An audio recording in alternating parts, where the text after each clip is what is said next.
There has been some information initially when we found out that Mallory had a hearing loss, and we had gone to a doctor who, like I had put it off that she had sensory neural hearing loss without doing any further testing at all. And I guess what I've found out is that you can't always go with your first opinion. It's good to get a second opinion because different doctors do different tests and have different ideas.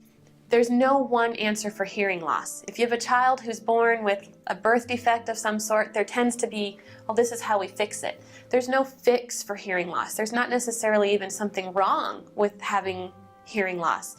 So it was really frustrating a lot of times when we would go to one person who, they were very oralist and they would only give the negative about signing, or you'd go to the deaf community and maybe they only gave the negative about cochlear implants, when really what I wanted to hear was the positive about their choice, their option, and then be given sort of the okay to make my own decision rather than feeling like if I make this choice I might be shamed by this community or I might be shamed by that community. That was really hard and really frustrating because it's already hard enough when you've got this beautiful little person who is depending on you and you want to make the right choice for them.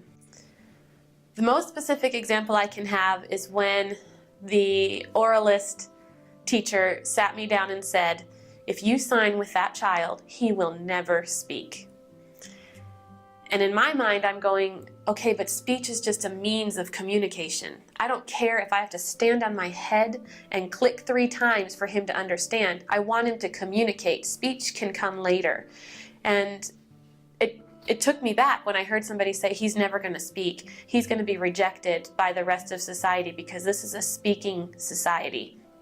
And as a couple, my husband and I had to really sit down and process that and just decide what was best for our family. And at that time, what was best for our family was signing with him and being able to communicate with him. When we first found out about his hearing loss, I kind of went through this Twilight Zone moment where I could see everything and feel everything moving around me, but my family seemed like it was stopped.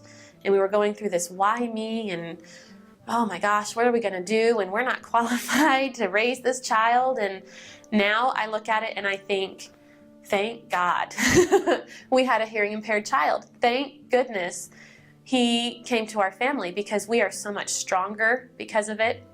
He's a remarkable kid. He has got to be one of the most self-confident, happy, well-adjusted kids I've ever met.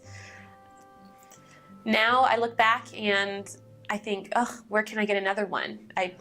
We know what to do, and I think that's the difference. We know what to do. We know how to parent a hearing impaired child, and we're okay with it.